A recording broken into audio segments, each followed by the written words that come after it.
मोहतरम नाजरीन, मुल्क चीन से आने वाले मौलाना इसहाक चांग नक्शबंदी का एक ज़बरदस्त और वायरल बयान, जिसमें उन्होंने तबलीगी वहाबी देवबंदी के चेहरे को बेनकाब किया है।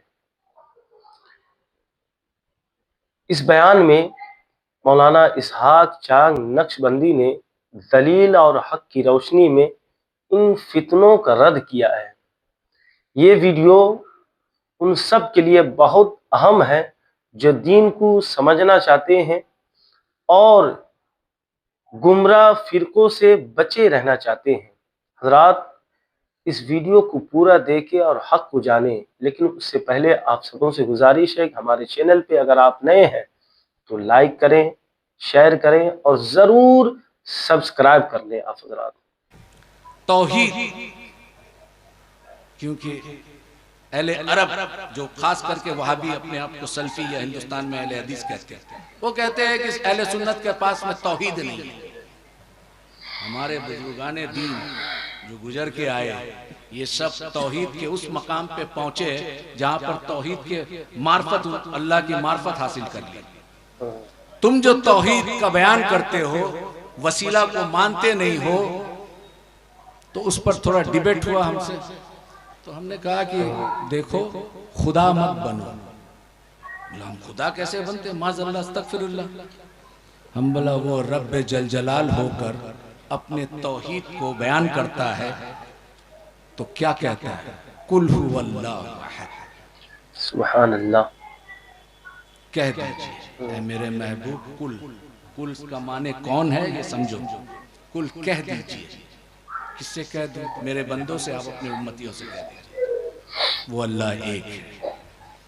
तो अल्लाह रब्बुल इज्जत अपने तौहीद को बयान कर रहे वसीला रिसालत से, और तुम बंदा होकर वसीला रिसालत को हटा के खुदा की तरफ पहुंचना चाहते हो। ये तो नामुमकिन है, ये तो खुदा का सुन्नत भी नहीं है। इस तौहीद को ले जाओ, ये शैतानी तौहीद है। हम उस तौहीद को मानते हैं, अहले सुन्नत वल जमात के हुजूर गौसुल आजम रजी अल्लाह ताला अन्हु के तौहीद को मानते हैं। अभी एक अल्लामा ने कहा, तेग अली शाह रहमतुल्लाह अलैह, मेरा एक निस्बत हजरत तेग अली शाह रहमतुल्लाह अलैह के खलीफा थे अब्दुल गफूर रहमतुल्लाह अलैह। उनका एक खलीफा थे जो बांग्लादेश में है, शाह नबी बख्श रहमतुल्लाह अलैह। उनसे भी इस्तिफादा का मौका मिला। तो वो जब बुजुर्गों से आप इस्तिफादा करते, उनकी जूती सीधी करते, तो उनका कुछ फैज़ तो मिलता है। और जब वो फैज़ मिलता है तो फिर आप एक बेखुशबू वाला फूल होते हैं, लेकिन खुशबूदार फूल के साथ जब जुड़ते हैं तो उसकी तासीर जो है आपके अंदर आने लगता है, तो आपका भी महक होने लगता है खुशबू। तो ये तौहीद छोड़ दो, क्योंकि रब होकर वसीला रिसालत से अपना तौहीद बताता है, और तू बंदा होकर रिसालत को हटा के डायरेक्ट खुदा तक पहुंचता है। वो तो खुदा का सुन्नत नहीं है, और तू खुदा ही दावा कर रहा है उससे बढ़कर। ये सुन्नत, ये तौहीद नहीं चाहिए। दूसरी एक, बुजुर्गाने दीन क्या सिखाते भाई? एक जब जाहिरी इल्म हासिल कर ले, उसके बाद अल्लामा का डिग्री ले ले, अब वो बातिन के अहवाल को सुधारने के लिए कहाँ जाए? तो वो किसी बुजुर्ग कामिल वली की तलाश करता है। बहरहाल जो भी सिलसिला हो, और जब वो तलाश करता है तो उसकी जूती सीधी करता है। उस वक्त तक सीधी करता है जब तक अपना इरादा अपने उस्ताद के इरादे में गुम ना कर दे। अब उस्ताद जो चाहता है वो करता है। इसको फनाफिल शेख कहते हैं कि अपने इरादा को तर्क कर दिया और अपने उस्ताद के इरादे को गलबा लाया। वो जो बनाना चाहता है वो बनना चाहता है। वो क्या सिखाते हैं? 2 सब्जेक्ट, तमाम खानका में 2 सब्जेक्ट, एक रूह, दूसरा नफ्स।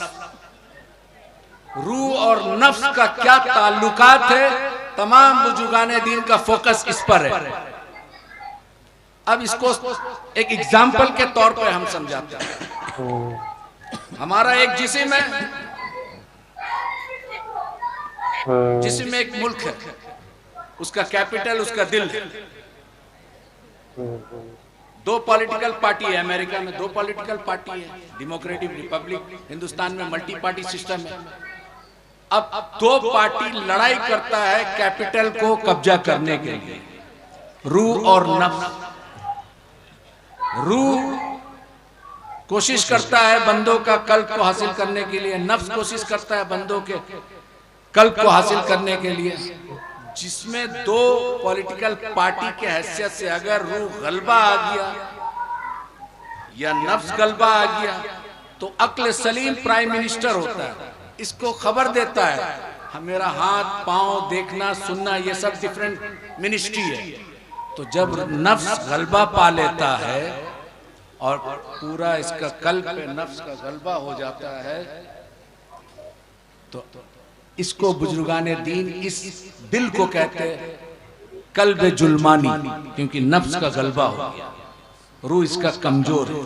सूफी क्या कहते हैं, उनको तस्किया नफ्स के वजह से उसकी नफ्स को कमजोर करते हैं और रूह के ताबे कर देते हैं।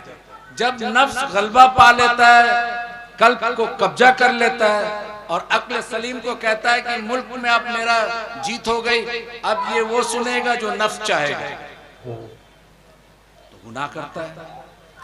और उसके ऑपोजिट में नफ्स हार जाए, कमजोर हो जाए, रूह गलबा पा ले। और रूह जब गलबा पाता है तो रूह तो जमीन का चीज नहीं है, रूह अरवा से आया, अल्लाह से वादा करके आया, अलस्तु रब्बी कालू बला, उसको पूरा करके जाना है, जिस्म को लेके जाना है। तो जब रूह कब्जा कर लेता है कैपिटल को तो उसका पूरा जिस्मानी, उसका डिफरेंट पार्ट्स ऑफ मिनिस्ट्री, वो तमाम वो काम करता है जिससे रूह को सुकून मिलता है। उसको सूफिया कहते हैं कि इस बंदे का कल्ब रूहानी, ये है खानकाई निजाम, ये सिखाते हैं तस्फिया कल्ब। अब तीसरा एक है और इसी पर मेरा तकरीर खत्म कर दूंगा।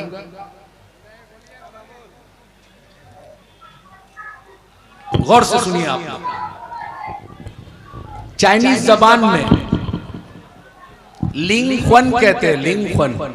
अज़ीज़ान मिल्लत इस्लामिया, शहज़ादे गौसे आज़म, औलाद रसूल हुज़ूर सैयदी शबाहत मियां साहब क़िबला की आमद है। इस्तक़बाल कर लें पूरा मजमा दिल लगाकर। नारे तकबीर, और ज़रा बुलंद आवाज़ से नारे तकबीर, नारे रिसालत।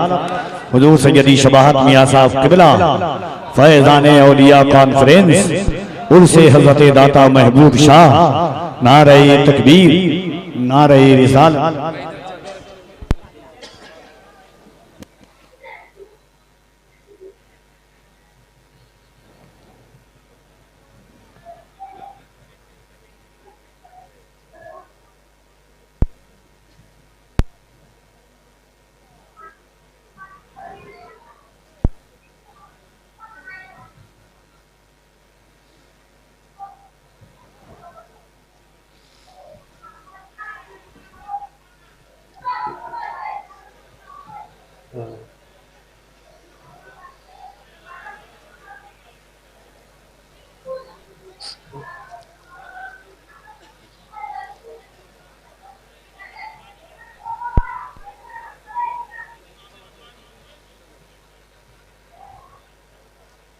कब्र का सवाल जवाब।